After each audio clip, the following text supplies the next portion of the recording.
প্রিয় শিক্ষার্থীরা কেমন আছো তোমরা সবাই? তোমাদের তন্ময় ভাইয়া আবারও চলে আসলাম তোমাদের সবার সাথে।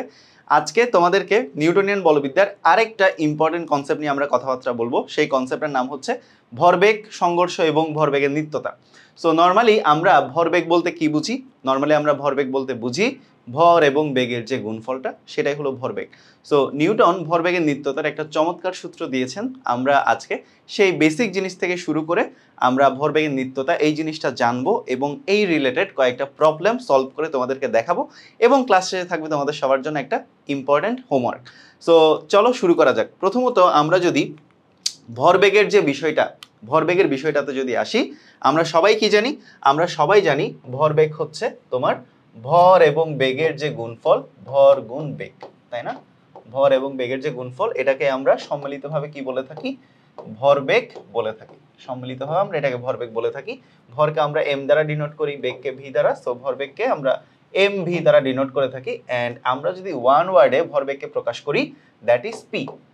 ভরবেগকে পি দ্বারা প্রকাশ করা হয়।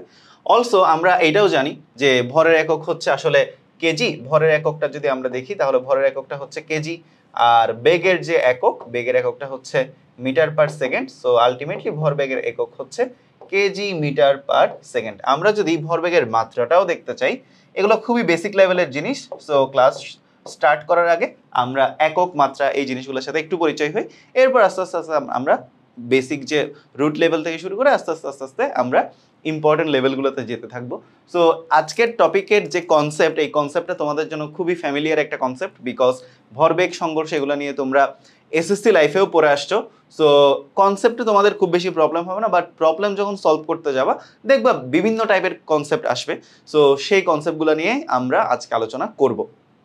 আজকের ক্লাসে আমরা দেখব কিভাবে ভরবেগের সাথে তুমি লম্বাংশ উপপাদ্য দিয়ে ভরবেগের ম্যাথ সলভ করতে পারো, এমন একটা টাইপ দেখাবো। আর হচ্ছে তোমরা এতদিন 2D বডিতে কাজ করছো, ভরবেগের ক্ষেত্রে দুইটা বস্তু সংঘর্ষ করতেছে, সো সেই ক্ষেত্রে জিনিসপাতিগুলো কিভাবে চেঞ্জ হয় সেই জিনিসগুলো নিয়ে কাজ করছো। আজকে আমরা দেখব যে 3D বডিতে আসলে কি হয়, মানে যদি একসাথে তিনটা অবজেক্ট বা তিনটা বডি এখানের মধ্যে উপস্থিত থাকে তাহলে আমাদের প্রবলেমগুলো কিভাবে সলভ করতে হবে। অ্যান্ড মোস্ট ইম্পর্টেন্টলি ভরবেগ যেহেতু একটা ভেক্টর রাশি, সো এইখানে তোমার মানের পাশাপাশি দিকও থাকবে। অনেক সময় তোমাকে কোয়েশ্চেনে এটাও বলতে পারে যে কোন দিকে যাবে, কে কোন দিকে যাচ্ছে। তো আজকে ওই টেকনিকগুলো তোমাদেরকে আজকের ক্লাসে শিখাই দিব। সো সবাই মনোযোগ দাও ক্লাসে।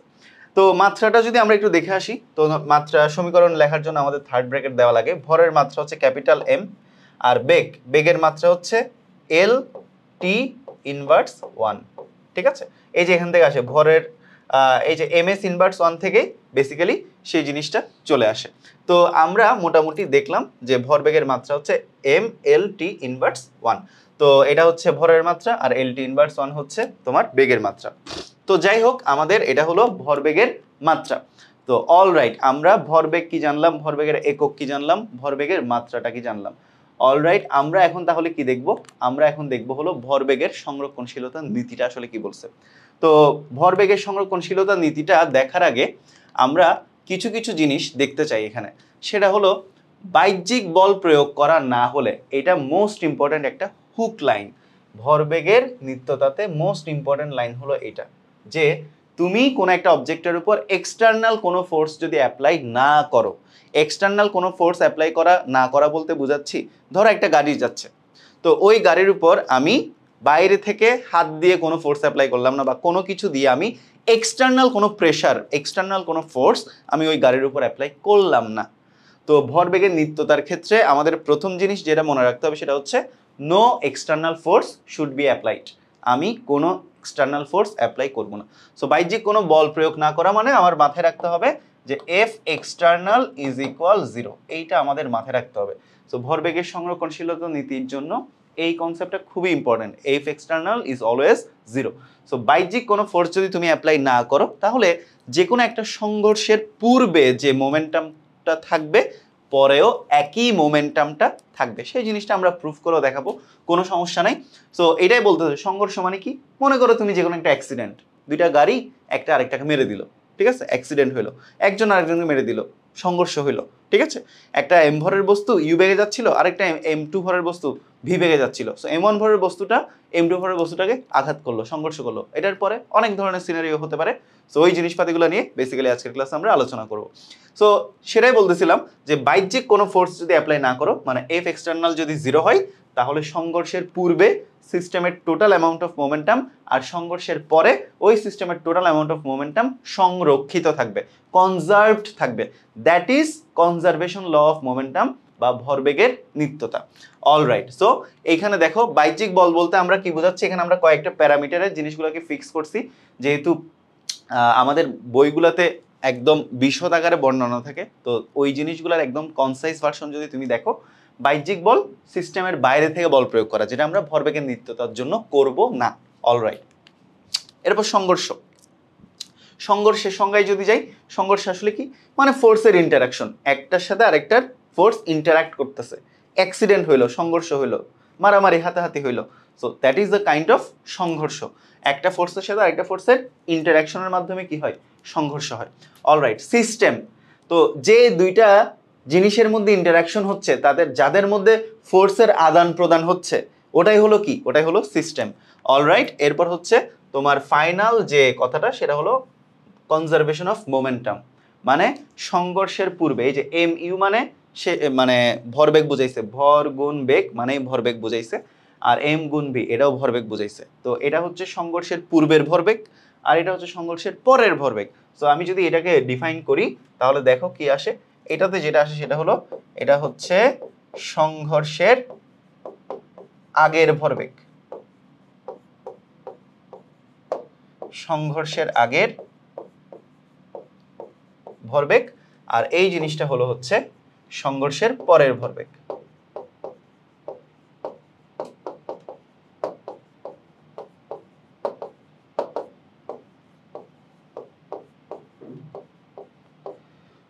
অলরাইট, আমরা তাহলে যে জিনিসটা দেখতে পাচ্ছি সেটা হলো আমাদের ভরবেগের সংরক্ষণশীলতা নীতি বলছে যে সংঘর্ষের আগে, এই যে সামেশন দেওয়া আছে, সামেশন মানে সংঘর্ষের আগে মোট ভরবেগ, মানে সংঘর্ষের আগে অনেকগুলা কাহিনী হতে পারে, একটা বস্তু, দুইটা বস্তু, তিনটা বস্তুর মধ্যে। সো প্রত্যেকটা বস্তুর সংঘর্ষের আগের total amount of momentum is equal সংঘর্ষের পরের প্রত্যেকটা বস্তুর টোটাল অ্যামাউন্ট অফ মোমেন্টাম একই থাকবে। That is conservation of momentum বা ভরবেগের নিত্যতা। এখন তোমরা তো এই জিনিসটা বুঝলা যে ভরবেগের নিত্যতা, ভরবেগের সংরক্ষণশীলতা বা ভরবেগের নিত্যতাই আমাদের এই প্যারামিটারগুলোর উপর বেস করে হয়। এখন যে তোমাদেরকে এই প্যারামিটারগুলো বললাম, তোমরা হয়তো হ্যাঁ এটাতে এগ্রি করছো, বাহ্যিক বল অ্যাপ্লাই করা যাবে না, সংঘর্ষ হবে, ইন্টারাকশন হবে, ফোর্সের ইন্টারাকশন হবে। অলরাইট, এরপর সিস্টেমের মধ্যে ফোর্সের আদান প্রদান হবে, ইন্টারনাল যে ফোর্স ওটার। কিন্তু কথা হচ্ছে এই জিনিসটা কোত্থেকে আসলো ভাইয়া, এই জিনিসটা, এই স্টেটমেন্টের প্রুফটা কি? সো সেই প্রুফটা তোমরা অলরেডি এসএসসি লেভেলেও পড়ে আসছো, বাট দেন এগেইন যেহেতু এইচএসসিতে এই জিনিসটা তোমাদের লাগবে, সো সেই জায়গা থেকে আমি এই জিনিসটা তোমাদেরকে আরেকবার দেখাবো। অ্যান্ড যখন তুমি এই জিনিসটা দেখবা, এই জিনিসটার প্রুফ যখন দেখবা, ওই একই প্রুফের মধ্যে এই তিনটা জিনিস অটোমেটিক্যালি চলে আসবে। সো চলো আমরা একটু দেখি ভরবেগের যে নিত্যতা, ওই নিত্যতাটার একটু প্রুফটা একটু দেখি। তো প্রুফটা দেখার জন্য আমরা প্রথমত যেটা করব, মনে করো এই যে m1 কেজি ভরের একটা বস্তু u1 বেগে সামনের দিকে আগাচ্ছে, অ্যাট এ টাইম একটা m2 কেজি ভরের বস্তু, একটা m2 কেজি ভরের বস্তু u2 বেগে সামনের দিকে আগাচ্ছে। অলরাইট, তো এখন আমি ধরে নিলাম যে u1 is greater than u2। তো চিন্তা করো, একটা বস্তুর ভর বেশি, বেগ বেশি, আরেকটা বস্তুর বেগ কম, মানে u1 যদি বেশি হয় এবং u2 যদি কম হয়, তাহলে এই m1 ভরের বস্তুটা, মানে যার বেগ বেশি, তার সামনের বস্তুটার বেগের তুলনায় তখন এই m1 ভরের বস্তুটা m2 ভরের বস্তুটাকে একটা ধাক্কা দিবে। কি দিবে? একটা ধাক্কা দিবে। সো সেটাই হবে, এটা হচ্ছে সংঘর্ষের আগে। এই কাহিনীটা কখন? এই কাহিনীটা হলো হচ্ছে সংঘর্ষের আগে, সংঘর্ষের আগে হচ্ছে আমাদের এই কাহিনীটা। অলরাইট, তো এরপরে বেসিক্যালি কি হবে?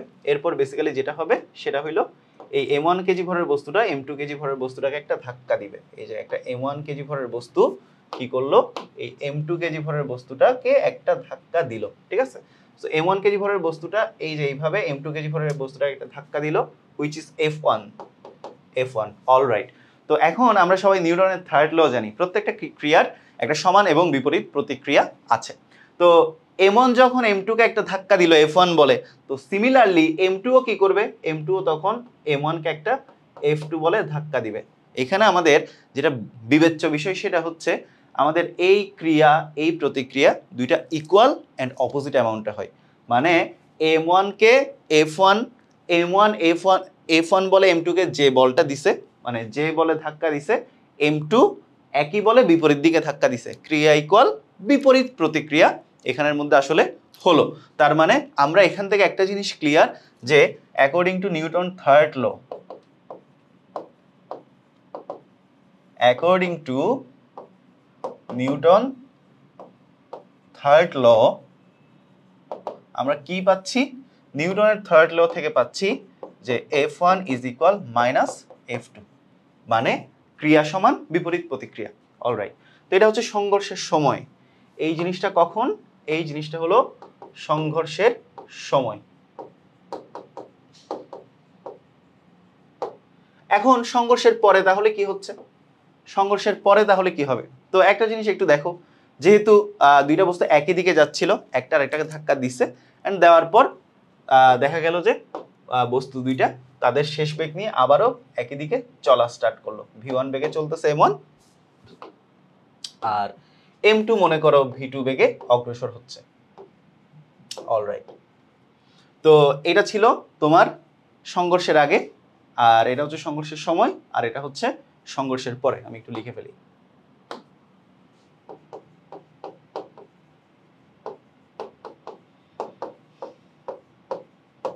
এটা হলো সংঘর্ষের পরে। অলরাইট, তো এই ফেনোমেননগুলা আমরা এখানের মধ্যে দেখতে পাচ্ছি। এখন আমাদের সবচেয়ে বিবেচ্য বিষয় যেটা, সেটা হচ্ছে আমরা এখানে ভরবেগের নিত্যতাটাকে প্রুফ করার জন্য আমরা এই স্টেটমেন্টটা ধরে আগাবো যে F1 ইকুয়াল মাইনাস F2। এই স্টেটমেন্টটা ধরে আমরা সামনের দিকে আগাবো। অলরাইট, তো এখন এখানে আমাদের দেখো সংঘর্ষের আগে এই M1 কেজি ভরের বস্তুটার ভরবেগ কত, M1 U1, M2 কেজি ভরের বস্তুটার ভরবেগ কত, M2 U2। আর সংঘর্ষের পরে দেখো M2 কেজি M1 কেজি ভরের বস্তুটার শেষ ভরবেগ কত, M1 V1,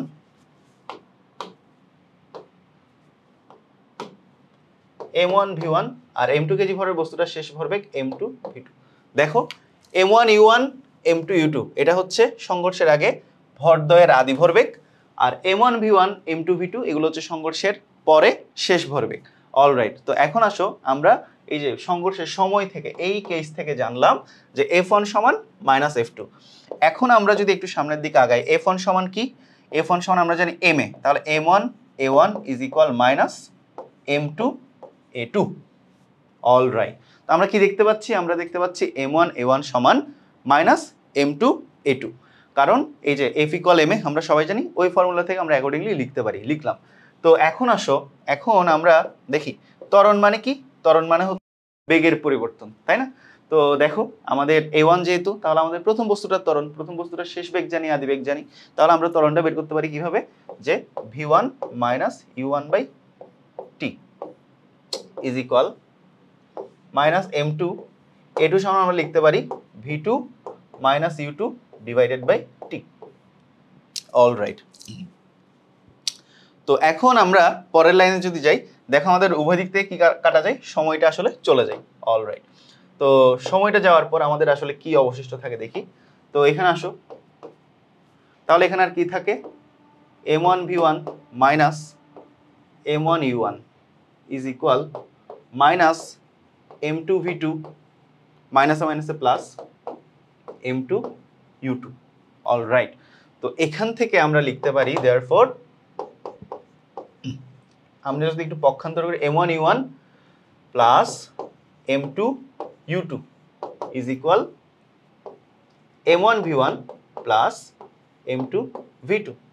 তাহলে আমরা কি দেখলাম, এই যে M1 U1 সংঘর্ষের আগে প্রথম বস্তুটার আদি ভরবেগ, M2 U2 সংঘর্ষের আগে দ্বিতীয় বস্তুটার আদি ভরবেগ, এই দুইটার যোগফল ইকুয়াল M1 V1 সংঘর্ষের পরে প্রথম বস্তুটার শেষ ভরবেগ প্লাস সংঘর্ষের পরে দ্বিতীয় বস্তুটার শেষ ভরবেগ। তার মানে ইকুয়াল, আমরা দুইটাকে যদি সাম আপ করি তাহলে যেটা দাঁড়ায় সেটা হচ্ছে সংঘর্ষের পরে বস্তু দুইটার শেষ ভরবেগের মোট সমষ্টি। তাহলে আমরা এখানে কি দেখতে পাচ্ছি, সংঘর্ষের আগে প্রথম বস্তু এবং দ্বিতীয় বস্তুর আদি ভরবেগের মোট সমষ্টি ইজ ইকুয়াল সংঘর্ষের পরে শেষ ভরবেগের মোট সমষ্টি, ওই দুইটা বস্তুর M1 M2 এর মোট ভরবেগের সমষ্টি শেষ ভরবেগের। তার মানে আমরা কি বুঝলাম, আমরা এখান থেকে তাহলে একটা জায়গায় কনক্লুড করতে পারি, therefore summation MU is equal summation MV, যেটাই ছিল কি, যেটাই ছিল আমাদের ভরবেগের নিত্যতা, কনজারভেশন অফ মোমেন্টাম।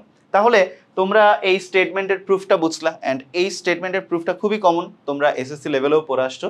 তো কথা হচ্ছে এইখানে আমরা আসলে কি দেখতে পাইলাম, এখানে আমরা দেখতে পাইলাম এখানে এই যে তিনটা ফেনোমেনন বা তিনটা কেস তুমি দেখলা, একটা বস্তু আরেকটা বস্তুকে সংঘর্ষ করছে, একটা আরেকটাকে ধাক্কা দিচ্ছে, এইখানে কি ভাইয়া বাইরে থেকে কোনো ফোর্স অ্যাপ্লাই করার কোনো কনসেপ্ট কি ছিল না। এখানে বাইরে থেকে আমি কি এমন কি হয়েছে যেখানে আমি বাইরে থেকে কোনো ফোর্স অ্যাপ্লাই করছি আলাদাভাবে, এমন কি হয়েছে? এমনটা তো না। তার মানে এক্সটার্নাল ফোর্সই জিরো, এই টোটাল সিস্টেমটা ইন্টারনালি ফাংশন করছে, এখানে এক্সটার্নাল ফোর্সের কোনো ভ্যালু নাই, কারণ এখানে আমি বাইরে থেকে ফোর্স অ্যাপ্লাই করায়ে এখানের মধ্যে সংঘর্ষটা ঘটাই নাই, এক্সটার্নাল ফোর্সের ফাংশনটাই এখানের মধ্যে ওয়ার্ক করবে না। সো দ্যাট মিনস আমাদের এখানে যে জিনিসটা দাঁড়াবে সেটা হলো এখানে ফুল ঘটনাটা ইন্টারনালি হচ্ছে, সংঘর্ষ হচ্ছে, তাদের মধ্যে মিউচুয়াল ইন্টারাকশন হচ্ছে, বলের বিনিময় হচ্ছে, ক্রিয়া প্রতিক্রিয়া বিপরীতমুখীভাবে কাজ করছে, অ্যান্ড এরপরে আবার বস্তুদ্বয় তাদের মতো করে গতিশীল হচ্ছে।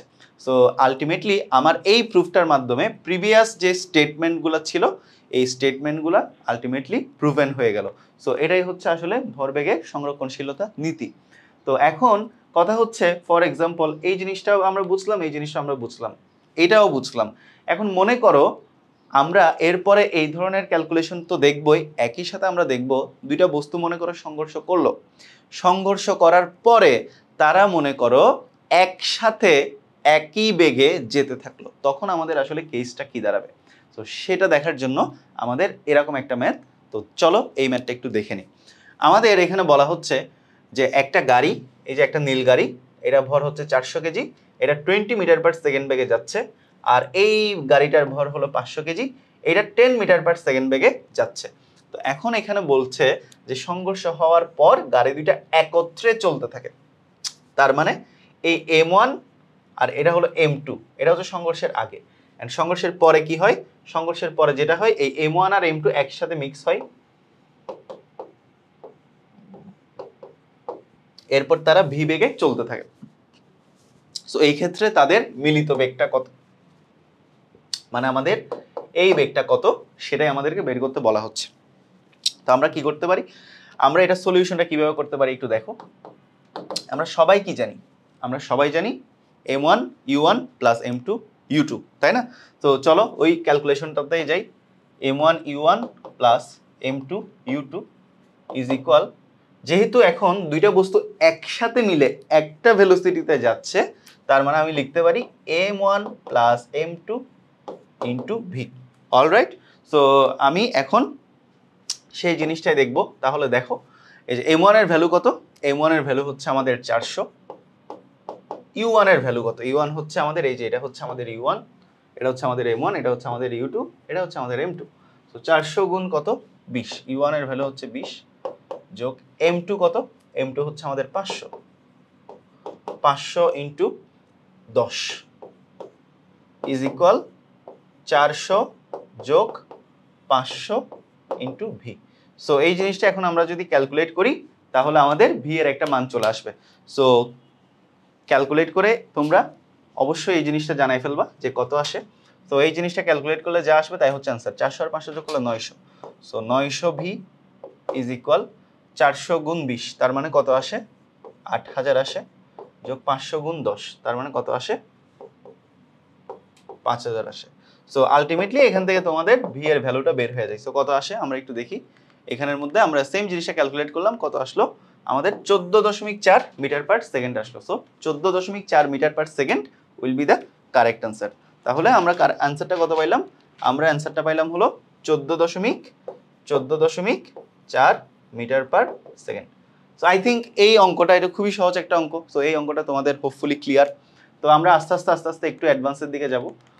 All right. সো এই যে এই অঙ্কটা দেখো, খুবই ইন্টারেস্টিং একটা অঙ্ক, অ্যান্ড এই অঙ্কটা খুবই ইম্পর্টেন্ট তোমার একাডেমিক অ্যান্ড অ্যাডমিশনের জন্য, বোথ সাইডে ইম্পর্টেন্ট। তো তোমাদেরকে ক্লাসের শুরুতে আমরা একটা জিনিস বলছিলাম যে 3 বডি থাকলে কি হবে। সো 3 বডি থাকলে কি হবে সেই জিনিসটাই তোমাদেরকে এখন আমরা দেখাবো। সো দেখো, দুইজনের লাফ দেওয়ার কারণে নৌকা কোন দিকে কত বেগে যাবে।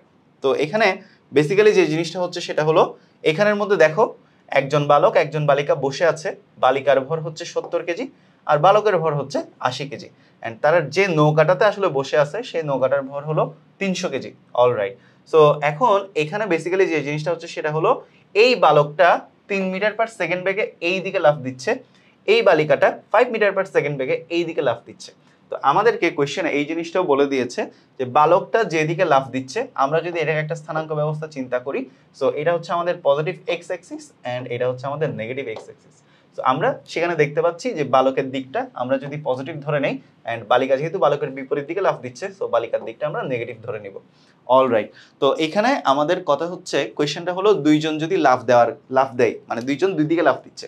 তো কোয়েশ্চেনে অলওয়েজ পুরোটা লেখা থাকবে না, তোমাকে কনফিগারেশনটা দেখতে হবে, কনফিগারেশনের ডিরেকশনগুলো দেখতে হবে, এন্ড দেখার পরে বুঝতে হবে অ্যাকচুয়ালি এখানের মধ্যে কাহিনীটা কি হচ্ছে।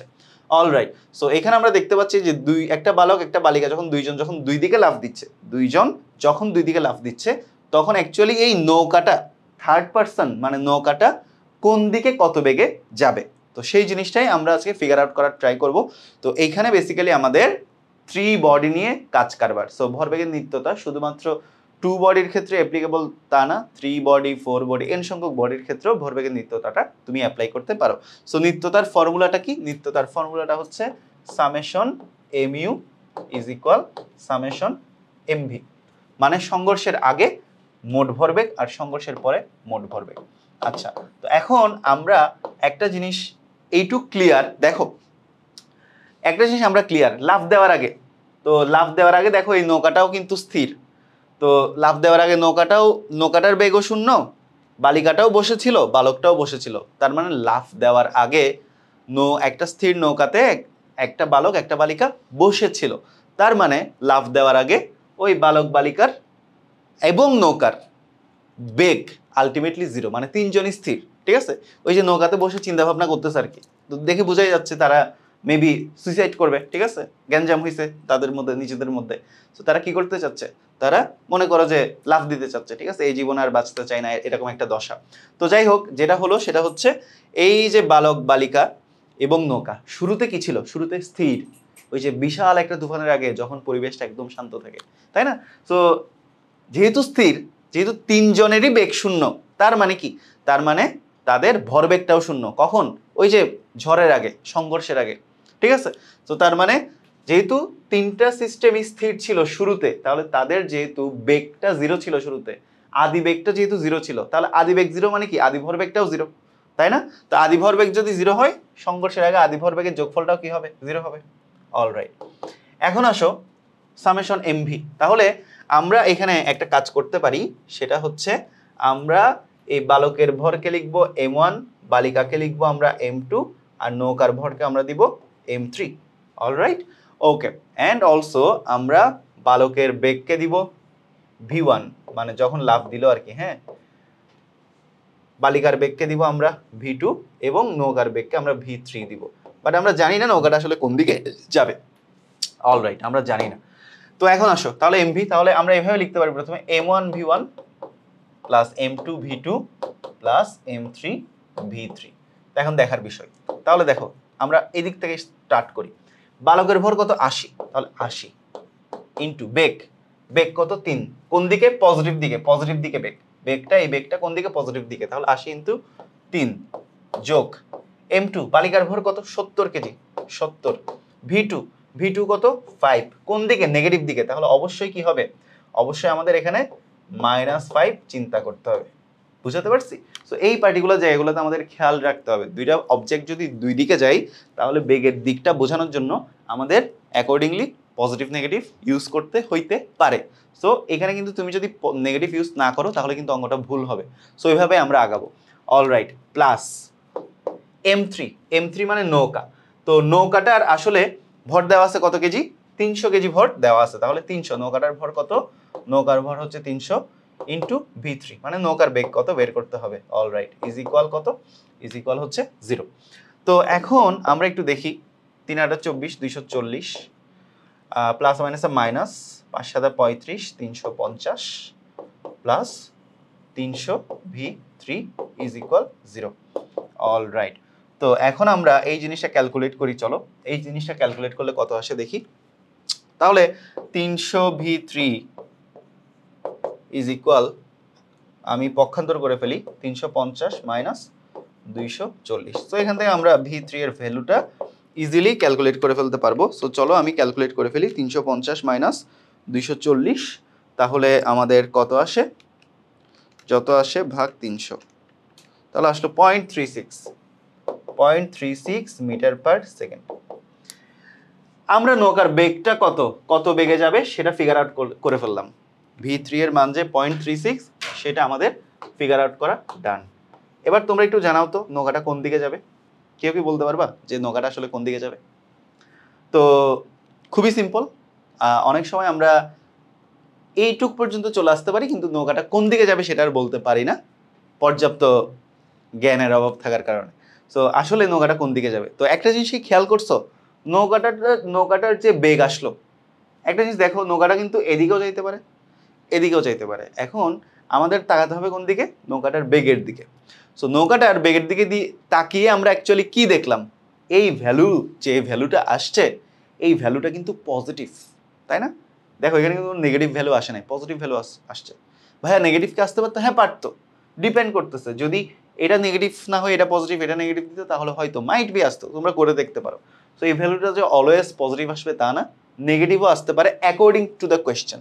কোয়েশ্চেনে তোমাকে ডিরেকশনগুলো কিভাবে দিচ্ছে তার উপর বেস করে নৌকার বেগটা can be positive, can be negative, both, দুইটাই হতে পারে। সো আমাদের যেহেতু এই কোয়েশ্চেনের অ্যাকর্ডিং টু দিস কোয়েশ্চেন আমাদের v3টা কি আসছে? পজিটিভ আসছে। মানে নৌকার বেগটা যেহেতু পজিটিভ আসছে, তার মানে তোমাকে অবশ্যই বুঝে নিতে হবে পজিটিভের দিকেই যাবে। তাহলে এখানে পজিটিভ আসলে কার বেগ ছিল? আমাদের এখানে বালকের বেগটা ছিল পজিটিভ। তার মানে নৌকাটা আসলে কোন দিকে অগ্রসর হবে? নৌকাটা আসলে পজিটিভ দিকে অগ্রসর হবে। তার মানে কার দিকে যাবে? বালকের দিকে যাবে। দ্যাট মিনস নৌকাটা বালকের দিকে যাবে। সো কোন দিকে যাবে আসলে? নৌকা বালকের দিকে যাবে। তো লিখবা v3 পজিটিভ হওয়ার কারণে নৌকা কার দিকে যাবে? বালকের দিকে যাবে। তাহলে নৌকাটা আসলে কার দিকে যাবে? নৌকাটা আসলে বালকের দিকে যাবে। I think all of you are clear. এটা খুবই ইম্পর্টেন্ট একটা কোয়েশ্চেন। এই ধরনের কোয়েশ্চেন বইতে যখন আরো দেখবা, আরো সলভ করবা, তখন দেখবা তুমি আরো অনেক ধরনের খুঁটিনাটি বিষয়বস্তু বুঝতে পারছো। আস্তে আস্তে এই জিনিসগুলো মাথার মধ্যে সেট হয়ে যাবে। অলরাইট, আমরা এই জিনিসটা বুঝে গেলাম। ওকে, সো আমরা একটু সামনের দিকে আগাবো। হ্যাঁ, তো এই যে এখানের মধ্যে দেখো, এখানেও তোমার পজিটিভ নেগেটিভের খেলা আছে। তো এটাও কিন্তু আগের কোয়েশ্চেনটার মতোই, বাট এখানে পজিটিভ নেগেটিভের খেলাটা জাস্ট এই কারণেই দিচ্ছি যাতে তোমরা একটু এই বিষয়গুলোর সাথে অভ্যস্ত হয়ে যাও। এখানেও দেখো একটা 400 কেজি ভরের বস্তু, 400 কেজি ভরের একটা গাড়ি, এইটা তোমার কোন দিকে যাচ্ছে? এইটা তোমার 20 মিটার পার সেকেন্ড বেগে যাচ্ছে। আর এখানে হচ্ছে একটা, দেখো এখানে একটা 10 মিটার পার সেকেন্ড, এটা হচ্ছে একটা 10 মিটার পার সেকেন্ড বেগে 500 কেজি ভরের একটা গাড়ি কোন দিকে যাচ্ছে? এই দিকে যাচ্ছে। তো এখন সেই জন্য এখানের মধ্যে যে জিনিসটা আমরা দেখতে পাচ্ছি সেটা হলো একটা দিকটা দেওয়া আছে পজিটিভ আর একটা দিক দেওয়া আছে কি নেগেটিভ। অলরাইট, তো এখন তাদের মিলিত বেগ কত সেই জিনিসটা আমাদেরকে বের করতে হবে। সো প্রথমত আমরা যে জিনিসটা দেখব সেটা হচ্ছে ভরবেগের নিত্যতা। প্রথমে ভরবেগের নিত্যতা summation mu is equal summation mv। তার মানে এখান থেকে কি আসে? m1 u1 plus m2 u2 is equal m1 plus m2 into v। m1 plus m2 into v। Alright, তো আমাদের অ্যাকচুয়ালি ভিটা বের করা লাগবে, তাই না? m1 u1 m2 u2 divided by m1 plus m2। তাহলে দেখি বেগের মানটা কি আসে, পজিটিভ নাকি নেগেটিভ। তাহলে m1 কত? m1 হলো 400 কেজি, 400 ইন্টু, যেহেতু পজিটিভ দেওয়া আছে তার মানে এটা হচ্ছে কত? 20। ওকে, প্লাস m2 কত? 500 কেজি, 500। আর m1টা কত দেওয়া আছে? নেগেটিভ। m2টা কত দেওয়া আছে? নেগেটিভ, -10। তাহলে এখানে আমরা লিখব কি? -10 ডিভাইডেড বাই 400 যোগ 500। ওকে, তো আমরা বেগের মানটা আসলে বের করি। আমরা জাস্ট কোয়েশ্চেনে যেভাবে দিবে ওইভাবে আগাবো। যদি কোনোটা ডিরেকশন নেগেটিভ দিকে দেওয়া থাকে অথবা দেওয়া নাও থাকলে তুমি জাস্ট এই স্থানাঙ্ক ব্যবস্থাটা চিন্তা করবা, এক্স অক্ষের পজিটিভ দিকে গেলে পজিটিভ, এক্স অক্ষের নেগেটিভ দিকে গেলে নেগেটিভ। ঠিক আছে, অলরাইট। তো চলো আমরা একটু দেখি, আর দুইটাই যদি পজিটিভ দিকে যাই অথবা দুইটাই যদি নেগেটিভ দিকে যাই তাহলে আমাকে আসলে চিহ্নের বিষয়টা চিন্তা না করলেও চলে, বাট একটা পজিটিভ একটা নেগেটিভ দিকে গেলে তোমাকে অবশ্যই চিহ্নের বিষয়টাও কি করতে হবে, চিন্তা করতে হবে। অলরাইট, সো চলো আমরা আগে আমরা ক্যালকুলেশনটা করে ফেলি। 400 × 20 ওকে, যোগ 500 × 10 ডিভাইডেড বাই 900 কত আসলো? 3.33 আসলো। কত আসলো আমাদের? 3.33 আসলো। তার মানে আলটিমেটলি কি আসলো? এটাও আমাদের পজিটিভ আসলো। ঠিক আছে, এই ভ্যালুটাও কি আসলো? পজিটিভ আসলো। তাহলে মিলিত বেগ কত বের করলাম? 3.33। গাড়ি কোন দিকে যাবে? গাড়ি অবশ্যই এই দিকে যাবে। গাড়ি এই যে নীল গাড়িটা যেদিকে আগাচ্ছে সেই দিকে যাবে। So that's it. আশা করি এই জিনিসটা তোমাদের সবার ক্লিয়ার। ওকে, আমরা এই জিনিসগুলো তো অলরেডি বুঝে গেছি। সো এই যে এই জিনিসটা দেখো, খুবই ইম্পর্ট্যান্ট আর একটা কোয়েশ্চেন বইটা আসছিল। সো এই কোয়েশ্চেনটা আমাদের একটু মনোযোগ দিয়ে করতে হবে। এখানের মধ্যে আমরা ভেক্টরের সামান্তরিক সূত্রের লব্ধির যে একটা পার্ট সেই জিনিসটা একটু দেখতে পাবো। সো এটা খুবই ইম্পর্ট্যান্ট। আমি তোমাদেরকে কোয়েশ্চেন থেকে শুরু করে পুরো জিনিসটা ডিটেলে বোঝাচ্ছি। দেখো, এখানে আমরা একটা বস্তু দেখতে পাচ্ছি, একটা বস্তু। এই যে 3m 1m 1m এগুলো ভুলে যাওয়া আপাতত, কোয়েশ্চেনটা দেখো। তো এখানে একটা বস্তু আমরা দেখতে পাচ্ছি। কোয়েশ্চেনে বলছে হঠাৎ করে বস্তুটা 1:1:3 অনুপাতে বিভক্ত হয়ে গেল। মানে ধরো এখানের মধ্যে এটা একটা বোম্ব, এই বোম্বটা ব্লাস্ট হয়েছে, অ্যান্ড ব্লাস্ট হওয়ার পরে বস্তুটা 1:1:3 অনুপাতে বিভক্ত হয়েছে। তা আমি ধরে নিলাম বস্তুটার ভর ছিল মনে করো m। সো বস্তুটা বেসিক্যালি 1m 1m এবং 3m এই দুইটা খণ্ডে বিভক্ত হলো। বিভক্ত হওয়ার পরে এখানেই তো থেমে থাকে নাই, কি করছে দেখো, সমান ভরের খণ্ড দুইটা। সমান ভর বলতে এই যে এই 1 আর 1 এরাই তো সমান ভরের খণ্ড, তার মানে 1m 1m এগুলাই হচ্ছে সমান ভরের খণ্ড। তো এই সমান ভরের দুইটা খণ্ড কত ডিগ্রি কোণে? 90 ডিগ্রি কোণে। দ্যাট মিনস সমান ভরের দুইটা খণ্ড পরস্পর কত ডিগ্রি কোণে? 90 ডিগ্রি কোণে কি করেছে? 90 ডিগ্রি কোণে এই যে একটা খণ্ড এইভাবে আর একটা খণ্ড এইভাবে, মানে একটা আনুভূমিক ভাবে আর একটা উলম্ব ভাবে, মানে সমান ভরের দুইটা খণ্ড পরস্পরের সাথে 90 ডিগ্রি কোণে। দেখো, একটা এইদিকে 10 ms/s বেগে আর একটা এইদিকে 10 ms/s বেগে উড়ে গেল। ঠিক আছে, তো আমাকে কোয়েশ্চেন করেছে বড় খণ্ডটার বেগ কত। মোস্ট ইম্পর্টেন্টলি এখানে আমি যদি আরেকটা কোয়েশ্চেন তোমাদেরকে অ্যাড করে দিই, বড় খণ্ডটা কোন বেগে কত বেগে কোন দিকে যাবে। আমি যদি এখানে আরেকটা কোয়েশ্চেন অ্যাড করে দিই, বড় খণ্ডটা কোন দিকে কত বেগে যাবে। ঠিক আছে, অ্যান্ড আমি যদি এখানে কোয়েশ্চেনটা অ্যাড করি তাহলে হচ্ছে দিক কোন দিকে, দিক কোথায়, বড় খণ্ডটার দিক কোথায় হবে। সো এইখানে আমাদের আসলে অনেক কিছু বোঝার জিনিস আছে। তাহলে এখানে অ্যাট এ টাইম আমার ভেক্টরের সামান্তরিক সূত্র লব্ধির যে কনসেপ্ট, ওই কনসেপ্টটাকে আমার কাজে লাগাতে হবে। অ্যাট এ টাইম আমাকে নিউটনের থার্ড লটাও কাজে লাগাইতে হবে। অ্যাট এ টাইম আমাকে এখানে কি দেখতে হবে, ভরবেগের নিত্যতাটাও দেখতে হবে। সো খুবই ইম্পর্টেন্ট একটা কোয়েশ্চেন। তাহলে এখানের মধ্যে প্রথমত খেয়াল করো, একটা খণ্ড এই দিকে উলম্বভাবে 10 মিটার/সেকেন্ড বেগে যাচ্ছে, আর একটা খণ্ড আনুভূমিকভাবে 10 মিটার/সেকেন্ড বেগে যাচ্ছে। তার মানে এই দুইটা খণ্ডের লব্ধিটা অ্যাকচুয়ালি কোন দিকে যাচ্ছে সেটা কিন্তু অনেক বিশাল একটা ফ্যাক্টর। তো যেহেতু 90 ডিগ্রি কোণে যাচ্ছে, তো আমরা ধরে নিলাম এই দুইটা খণ্ডের লব্ধিটা অ্যাকচুয়ালি এই যে মনে করো এইভাবে লব্ধিটা হচ্ছে এই বরাবর, এটা হলো তার লব্ধি, দুইটা খণ্ডের লব্ধি। ঠিক আছে, দুইটা খণ্ডের লব্ধি। ওকে, তো এটা হচ্ছে মনে করো লব্ধি। তো কার লব্ধি সেই জিনিসটাও কিন্তু আমাদের বিবেচ্য বিষয়। আচ্ছা, তো মনে করো আমাদের প্রথম যে খণ্ডটা, এই প্রথম খণ্ডটার আমরা যদি ভরবেগ বের করি তাহলে দেখো আমাদের প্রথম খণ্ডটা 1m হচ্ছে ভর, 10 হচ্ছে বেগ। তাহলে আমাদের প্রথম খণ্ডটার ভরবেগ কত? 1m × 10, তার মানে কত? 10m। প্রথম খণ্ডটার ভরবেগ মানে এটাকে যদি আমি p1 দেই, প্রথম খণ্ডটার ভরবেগ দিলাম আমি p1। অলরাইট, তাহলে p1 সমান কত? 10m।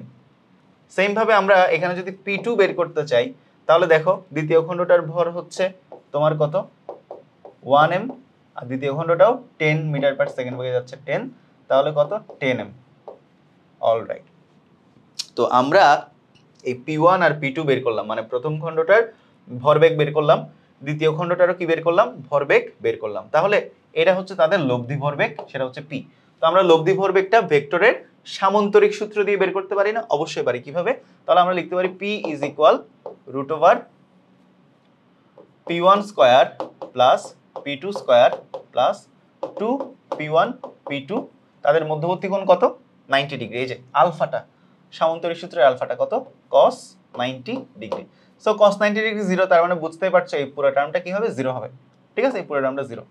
তার মানে আসো তাহলে P ইজ ইকুয়াল, দেখো এখানে কত আসে, এখানে আসে হচ্ছে 10m whole square plus 10m whole square.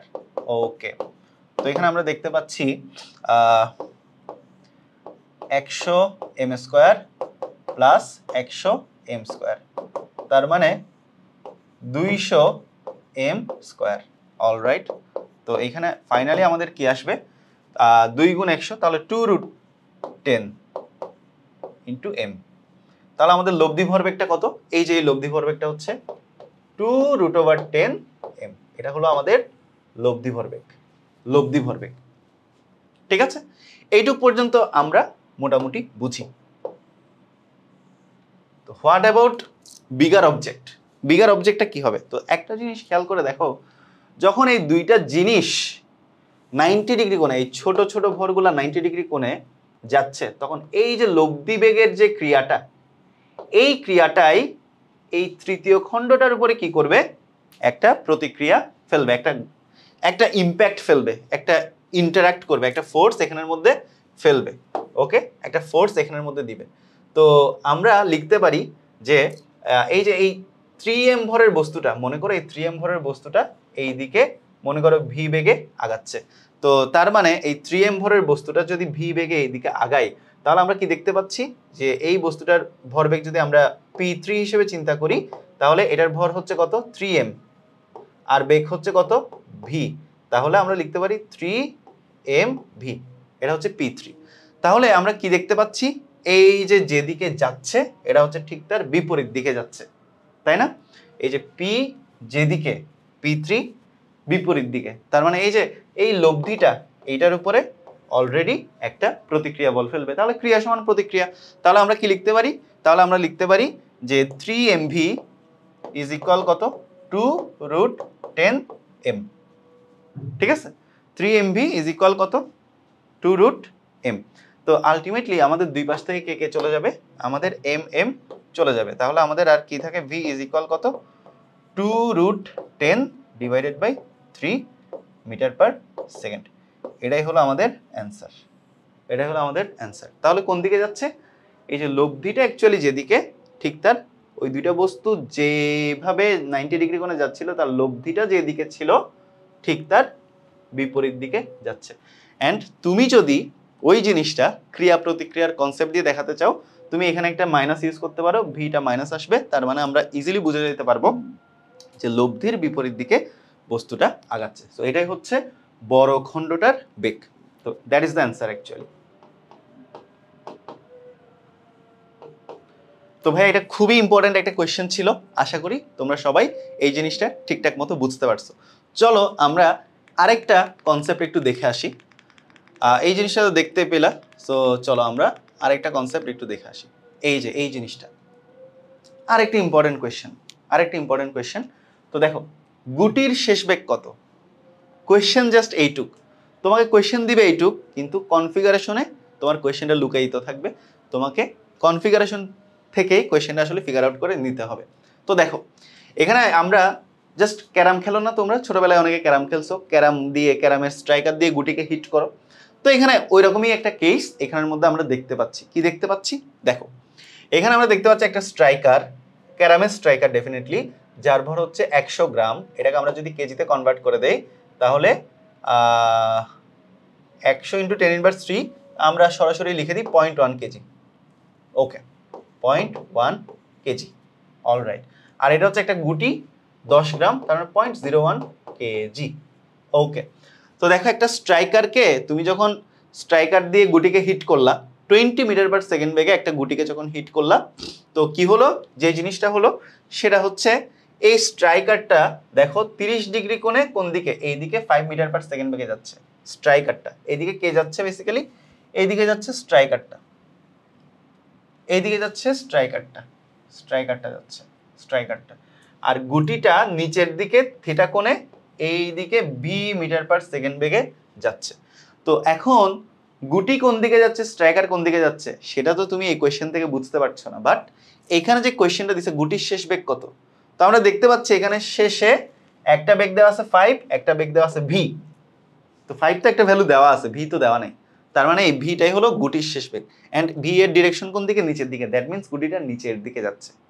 So এটাই হলো একটা মেন্টাল সাইকোলজি, যেটা দিয়ে তুমি কি করতে পারো, যেটা দিয়ে তুমি অ্যাকচুয়ালি কি করতে পারো, কোয়েশ্চেনের ভিতরে থাকা মানে কোয়েশ্চেনটা যিনি করেছেন তার মনের ভাষাটা তুমি বুঝতে পারো। সো এটাও কিন্তু একটা বড় ধরনের একটা স্কিল, যে যিনি কোয়েশ্চেনটা করছেন তার মনের ভাষাটা কোয়েশ্চেনের মাধ্যমে বুঝতে পারাটা। তো তুমি যদি ভাষাটা বুঝতে পেরে যাও, তোমার জন্য ওই কোয়েশ্চেনটা সলভ করাটা মোর ইজিয়ার হয়ে যাবে। সো আমরা এখন তো ভাষাটা বুঝে ফেললাম, তাহলে আমাদের এখন ক্লিয়ার মানে ইজি হয়ে যাবে জিনিসটা সলভ করাটা। তো এই যে এই ধরনের কোয়েশ্চেনগুলো দেখো, আমরা আগে যে প্রবলেমগুলো সলভ করতেছিলাম ওখানে আইদার সোজা গেছে, মানে আইদার পজিটিভের দিকে গেছে অথবা নেগেটিভের দিকে গেছে, এক্স অক্ষ বরাবরই থাকছিল সবগুলা। এখানে দেখো নাইদার এক্স এক্সিস নর ওয়াই এক্সিস, এখানে এক্স অক্ষ আর ওয়াই অক্ষের মাঝামাঝি গেছে, থিটা কোণে গেছে। তো এই ধরনের প্রবলেমগুলা ডেফিনেটলি আমরা ভরবেগের নিত্যতা দিয়েই সলভ করব, কিন্তু এইখানে আমাদের যে জিনিসটা হেল্প করবে সেটা হচ্ছে লম্বাংশ উপপাদ্য হেল্প করবে। আমরা একবার এক্স অক্ষ বরাবর প্রত্যেকটা জিনিসের উপাংশ নিব, আর একবার আমরা ওয়াই অক্ষ বরাবর প্রত্যেকটা জিনিসের উপাংশ নিব, তখন দেখবা সলভ। তাহলে আমরা প্রথমত যদি একটা কাজ করি, যে এক্স অক্ষ বরাবর যদি উপাংশটা নেই তাহলে কি দাঁড়ায় দেখো, আমরা যদি এক্স অক্ষ বরাবর লম্বাংশ নেই, আচ্ছা, তো এক্স অক্ষ বরাবর মানে আমরা সোজা চিন্তা করব। তো সেক্ষেত্রেও সেম ভরবেগের নিত্যতা, এক্স অক্ষ বরাবর লম্বাংশ নিয়ে আমরা বেসিক্যালি ভরবেগের নিত্যতা, এক্স অক্ষ বরাবর লম্বাংশের সাহায্যে, আমি যদি আরো স্পেসিফিক করে লিখি, এক্স অক্ষ বরাবর লম্বাংশের সাহায্যে কি করব, ভরবেগের নিত্যতা দেখব, ভরবেগের নিত্যতা এক্স অক্ষ বরাবর কিভাবে কাজ করছে সেই জিনিসটা যদি আমরা দেখি, তাহলে দেখো এক্স অক্ষ বরাবর, তাহলে দেখো এই ক্যারামের গুটিটা কোন দিকে যাচ্ছে, স্ট্রাইকারটা এক্স অক্ষ বরাবর যাচ্ছে, তাহলে ভর গুণ বেগ কত বেগে যাচ্ছে, 20 মিটার পার সেকেন্ড বেগে যাচ্ছে, 20 মিটার পার সেকেন্ড বেগে। যেহেতু এক্স অক্ষ বরাবর যাচ্ছে তাহলে কত ডিগ্রি, যেহেতু আমরা এক্স অক্ষ বরাবর কজ এর উপাংশ নিয়ে করতেছি, কস 0 ডিগ্রি, এক্স অক্ষ বরাবর নিচ্ছি, ওয়াই অক্ষ বরাবর নিলে কি নিতাম, সাইন নিতাম। অলরাইট, সো এটা এদিকে যাচ্ছে cos 0 ডিগ্রি, প্লাস গুটিটার কিন্তু কোনো বেগ নাই, গুটিটার আদি বেগ কত, গুটিটার আদি বেগ u2 সমান কত, 0। এটা হচ্ছে মনে করো u1, এটা হচ্ছে m1, এটা হচ্ছে আমাদের m2, ওকে, এটা হচ্ছে আমাদের v1, আর এটা হচ্ছে মনে করো v, ওকে। তো যেটা দেখলাম এই যে m1 u1 cos 0, গুটিটার তো বেগ ছিল, গুটিটার তো স্থির ছিল শুরুতে সংঘর্ষের আগে, তার মানে এটা আলটিমেটলি ফুল 0 ইজ ইকুয়াল। এবার আসি এইখানে এসে কি হচ্ছে, এখানে এসে দেখো স্ট্রাইকারটা এই বরাবর এসে এই দিকে চলে গেছে 30 ডিগ্রি কোণে, তাহলে এই স্ট্রাইকারটার এক্স অক্ষ বরাবর উপাংশটা কত, স্ট্রাইকারের এক্স অক্ষ বরাবর উপাংশ হচ্ছে v1 cos 30, তাই না? তাহলে স্ট্রাইকারটার শেষ ভর বেগের উপাংশ কত, তাহলে স্ট্রাইকারের ভর কত, এই যে স্ট্রাইকারের ভর কিন্তু m1 কিন্তু 0.1, তাহলে 0.1 ইন্টু v1 কত 5, তাহলে 5 cos 30, অলরাইট, যোগ গুটিটা কিভাবে যাচ্ছে, গুটিটার তো লাস্টে বেগ আছে কত v, তাহলে গুটিটার ভর কত 0.01, তাহলে দেখো 0.01 এরপরে v। এখন একটা জিনিস খেয়াল করে দেখো, এই কসকে আমরা যদি পজিটিভ ওয়াই অক্ষের দিকে ধরি, এই থিটাকে আমরা যদি পজিটিভ ওয়াই অক্ষের দিকে ধরি, এই থিটা কিন্তু নেগেটিভ ওয়াই অক্ষের দিকে, তার মানে এদিকে কত হবে, এই দিকে হবে হচ্ছে v cos মাইনাস থিটা, তাই না? নেগেটিভ ওয়াই অক্ষের দিকে, তাহলে মাইনাস থিটা দিতে হবে। তাহলে আলটিমেটলি আমরা ত্রিকোণমিতি থেকে কি জানি? ত্রিকোণমিতি থেকে জানি কস মাইনাস থিটা যে কথা, কস থিটা একই কথা। তার মানে ভি কস মাইনাস থিটা যে কথা, ভি কস থিটা একই কথা, তার মানে ভি কস থিটা। তো আমরা এখানের মধ্যে অ্যাকচুয়ালি কি করলাম, এই লাইনটা দিয়ে আমরা এক্স অক্ষ বরাবর লম্বাংশ নিয়ে সেখানে ভরবেগের নিত্যতা, মানে এক্স অক্ষকে আমরা আনুভূমিক উপাংশ চিন্তা করে সেখানে ভরবেগের নিত্যতা অ্যাপ্লাই করলাম। আমি জিনিসটা তোমাদেরকে আবার বুঝিয়ে দিচ্ছি। এই যে এটা হচ্ছে তোমার সংঘর্ষের আগে আদি ভরবেগের যোগফল, সংঘর্ষের পরে শেষ ভরবেগের যোগফল। তো কি করলাম? কিছুই না, সংঘর্ষের আগে m1 u1 এক্স অক্ষ বরাবর cos 0, m2 u2 0 cos 0, u2 0 মানে পুরাটাই 0 0 ইকুয়াল। এবার আসো m1 সংঘর্ষের পরে কি হলো, স্ট্রাইকার সংঘর্ষের পরে কি হলো, এই যে v1 বেগ এদিকে আনুভূমিকের সাথে 30 ডিগ্রি কোণে চলে যাচ্ছে, তাহলে আনুভূমিক বরাবরই যেহেতু আমি কাজ করতেছি, আনুভূমিক বরাবর উপাংশ কত, v1 cos 30, তাহলে m1 v1 cos 30, v1 এর ভ্যালু 5 প্লাস গুটি কোণ দিয়ে যাচ্ছে এই দিকে, তাহলে আনুভূমিক বরাবর তার উপাংশ কত, v cos মাইনাস থিটা, যেহেতু উপরেরটা পজিটিভ ধরেছি নিচেরটা কি ধরবো, নেগেটিভ, তাহলে cos মাইনাস থিটা যে কথা, cos থিটা একই কথা। আর গুটির ভর কত, 0.01 KG, so 0.01 into v cos theta. Alright, so এখান থেকে আমাদের কি বের হবে, এইখান থেকে আমাদের এই যে v cos থিটার একটা ভ্যালু বের হবে, এখান থেকে আমাদের v cos থিটার একটা মান বের হবে। ঠিক আছে, তো আমরা এটাকে ইকুয়েশন নাম্বার 1 দিয়ে রেখে দিব। সেম ভাবে আমি y অক্ষ বরাবর যখন করব, দেখো এখন তোমাদের জন্য জিনিসটা ইজি হয়ে গেল। সেম ভাবে আমি যখন y অক্ষ বরাবর চিন্তা করব, সেম জিনিসটা y অক্ষ বরাবর লম্বাংশ নিয়ে করব, জাস্ট এই লাইনটাই থাকবে, cos এর জায়গায় কি আসবে ভাইয়া, cos এর জায়গায় আসবে sin, আর কিছু না।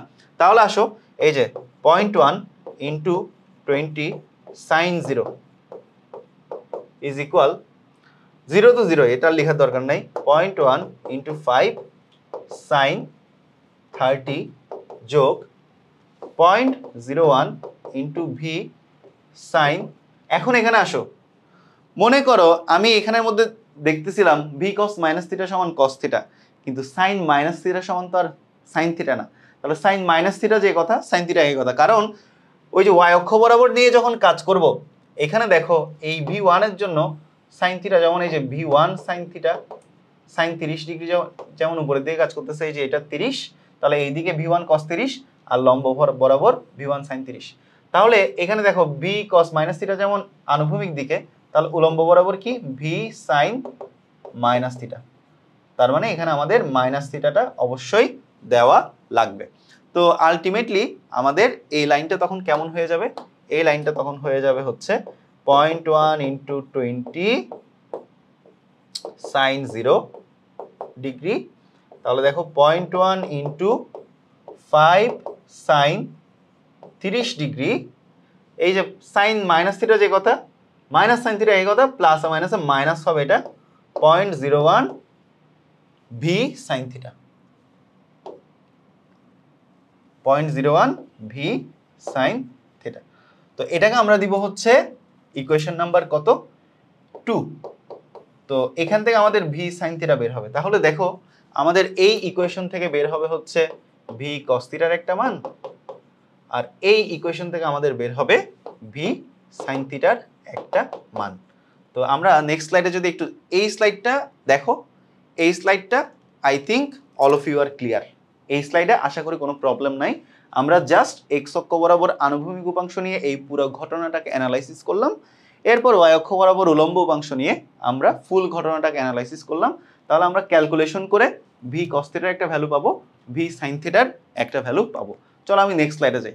সো নেক্সট স্লাইডে গিয়ে আমরা যদি দেখি, এই যে অ্যাপ্লাই করলাম, এই যে ভি কস থিটার একটা ভ্যালু আসছে 156.7, এরপরে আমাদের ভি সাইন থিটার একটা ভ্যালু আসলো কত, 25। তাহলে দেখো আমাদের এখানে কত আসছিল, 156.7 এক নাম্বার ইকুয়েশন, আর এখানে আসছে 25, এটাকে ইকুয়েশন নাম্বার 2 দাও। তাহলে আমরা যদি 1 নং স্কয়ার যোগ 2 নং স্কয়ার যদি করি, তাহলে কি দাঁড়ায় দেখো, তাহলে দেখো v sine theta whole square যোগ v cos theta whole square is equal 25 square যোগ 156.7, মোস্ট প্রবাবলি একটু দেখে নিই, হ্যাঁ 156.7 হোল স্কোয়ার। তো এখান থেকে দেখো কি কি আসবে, v square sine square theta যোগ v square cos square theta is equal, এই জিনিসটা ক্যালকুলেট করলে কত আসে দেখি, যে 25 হোল স্কোয়ার যোগ 156.7 হোল স্কোয়ার কত আসলো, 25,179.89। অলরাইট, তো এখানে আলটিমেটলি দেখো আমি যদি ভি স্কোয়ার কমন নেই, ভি স্কোয়ার যদি কমন নেই তাহলে sign square theta plus cos square theta, ultimately এটা 1 হয়ে যাবে। ঠিক আছে, সো 25,179.89। তো আলটিমেটলি এই যে এই পুরো জিনিসটা যখন 1 হয়ে যাবে তখন ভি ইজ ইকুয়াল কি হবে, রুট ওভার 25,179.89। সো এখান থেকে আমরা ভিটা বের করতে পারবো, মানে গুটির শেষ বেগটা বের করতে পারবো। তাহলে দেখি গুটির শেষ বেগটা কত, 158.158.68 মিটার পার সেকেন্ড। ওকে, তো আমরা গুটির শেষ বেগটা বের করলাম, 158.68 মিটার পার সেকেন্ড বের হলো। এখন তোমাকে এই কোয়েশ্চেনে তো শুধু গুটির শেষ বেগ চাইছে, আমি যদি তোমাকে এখন বলি গুটিটা কোন দিকে যাবে, তাহলে গুটিটা দেখতে পাচ্ছি এক্স অক্ষের সাথে থিটা কোণে যাচ্ছে। সো থিটার ভ্যালুটাও তোমরা চাইলে বের করতে পারবে না? পারবা। কিভাবে পারবা? তো যেভাবে পারবা সেটা হচ্ছে, আমাদের এই যে 2 নম্বর সমীকরণ ছিল এটা, আর 1 নম্বর সমীকরণ কি ছিল, আমাদের 1 নম্বর সমীকরণ ছিল যে v cos theta is equal 156.7। ঠিক আছে, এই যে 156.7 এটা ছিল আমাদের 1। তো এটা হচ্ছে আমাদের 2 নম্বর সমীকরণ, এটা ছিল আমাদের 1 নম্বর সমীকরণ। আমরা যদি 2 নং ভাগ 1 নং করি তাহলে কি দাঁড়ায়, v sin theta divided by v cos theta is equal, v sin থিটার ভ্যালু কত, 25 ডিভাইডেড বাই 156.7। সো এই রেশিওটা কত আসে একটু দেখি, যে 25 ভাগ 156.7 কত আসলো, 0.159 আসলো। তো আমাদের ভিভি যদি চলে যায় তাহলে এখানে আসে টেন থিটা, টেন থিটা সমান আমাদের এটা আসে 0.159। সো এখান থেকে থিটার ভ্যালু কত আসে, সো তুমি ক্যালকুলেটরে শিফট 10/1 দিয়ে করে ফেলতে পারো। সো করলে কত আসে, 9.06 ডিগ্রি। তাহলে গুটিটা আসলে কত কোণে যাবে, গুটিটা এক্স অক্ষের সাথে 9.06 ডিগ্রি কোণে এইদিকে ভি বেগে কত, 158.68 মিটার পার সেকেন্ড বেগে এইদিকে অগ্রসর হবে। সো এই ধরনের আরো অনেকগুলো প্রবলেম আছে, তোমরা এই প্রবলেমগুলো হচ্ছে বই থেকে বের করবা, বই থেকে বের করে সলভ করবা। অ্যান্ড আমাদের যে পেইড ব্যাচগুলো, এই পেইড ব্যাচগুলোতেও এই প্রবলেমগুলো সলভ করানো হয়, এরকম আরও অনেক টাইপের প্রবলেম সলভ করানো হয়। সো এই হচ্ছে আর কি, তুমি যদি এটা হচ্ছে বেসিক ফান্ডা, এই বেসিক ফান্ডাটা যদি তুমি বুঝে যাও, বেসিক অঙ্কটা যদি তুমি বুঝে যাও, তাহলে তুমি এই ধরনের আরও কঠিন কঠিন অঙ্ক সলভ করতে পারবা। অলরাইট, সো আমরা এই জিনিসটাও দেখে ফেললাম। তাহলে ভরবেগের নিত্যতার আমরা অনেক ধরনের টাইপের ম্যাথ করলাম। তো এই ক্লাসটা যদি তোমরা করে থাকো তাহলে ভরবেগের নিত্যতা রিলেটেড যে কোনো ধরনের প্রবলেম তোমরা সলভ করতে পারবা। ওকে, তো এখন আমরা তোমাদের জন্য একটা বাড়ির কাজ রেখেছি। এই অঙ্কটা হলো তোমাদের বাড়ির কাজ। এতক্ষণ যে অঙ্কগুলো তোমাদেরকে করালাম সেই অঙ্কগুলো যদি তোমরা বুঝে থাকো তাহলে এই অঙ্কটা তোমরা হোমওয়ার্ক করবা। অঙ্কটা কেমন দেখো, এখানে একটা গুলি দেখতে পাচ্ছি, 50 গ্রাম ভরের একটা গুলি 100 মিটার পার সেকেন্ড বেগে গিয়ে এই পাখিটাকে আঘাত করবে। পাখিটা একটা বিল্ডিং এর উপর, মনে করো 100 মিটারের একটা বিল্ডিং, 2 কেজি ভরের একটা পাখি এই বিল্ডিং এর উপর বসে আছে। এখন একটা বুলেট এসে পাখিটাকে হিট করলো, এন্ড এরপরে আমরা পরের ঘটনাটা জানি, পাখিটা এইভাবে এদিকে পড়তে থাকবে, অনেকটা প্রজেক্টাইল মোশনের মতো। সো চিন্তা করবা তোমরা, গতিবিদ্যায় যে প্রজেক্টাইল মোশন বা প্রাসের গতি আছে সেটার সাথে অঙ্কটাকে কিভাবে রিলেট করা যায়। তুমি এটাকে ভরবেগের নিত্যতা দিয়ে, সাধারণ গতিসূত্র দিয়েও সলভ করতে পারো। আর তুমি যদি প্রাস বুঝো, প্রাসের এই যে আনুভূমিকভাবে নিক্ষিপ্ত একটা বস্তু, আনুভূমিকভাবে নিক্ষিপ্ত একটা বস্তুর ক্ষেত্রে প্রাস, ওই কনসেপ্ট যদি তুমি পারো তাহলে তুমি এই কোয়েশ্চেনটা জাস্ট 2 থেকে 3 লাইনে সলভ করতে পারবা। সো তোমরা হচ্ছে চিরাচরিত যেটা নিয়ম, এখানে আমি যে কনসেপ্টগুলো পড়াইছি ভরবেগের নিত্যতা প্লাস নিউটনের গতি সমীকরণ দিয়ে এই অঙ্কটা সলভ করতে পারো। একই সাথে তুমি যদি একটু মানে স্মার্ট ওয়েতে সলভ করতে যাও তাহলে তোমাকে দেখতে হবে প্রাসের কনসেপ্ট। যদি তুমি এই যে একটা আনুভূমিক বস্তু এইভাবে নিক্ষিপ্ত হবে, দেখতেই পাচ্ছি বুলেটটা যখন গিয়ে গুলিকে পাখিটাকে আঘাত করবে তখন বুলেটটা পাখিটার ভিতর রয়ে যাবে, এন্ড বুলেটের ভেলোসিটির কারণে পাখিটাকে নিয়ে এইভাবে পড়বে, মানে আনুভূমিকভাবে একটা বস্তু নিক্ষিপ্ত হচ্ছে। সো সেই ক্ষেত্রে প্রজেক্টাইল তুমি দুইভাবেই চাইলে করতে পারো, হিন্টস তোমাকে দিয়ে দিছি, বাকিটা আপ টু ইউ। সো এটা হচ্ছে তোমাদের বাড়ির কাজ, এই বাড়ির কাজটা তোমরা করে ফেলবা নিজেরা।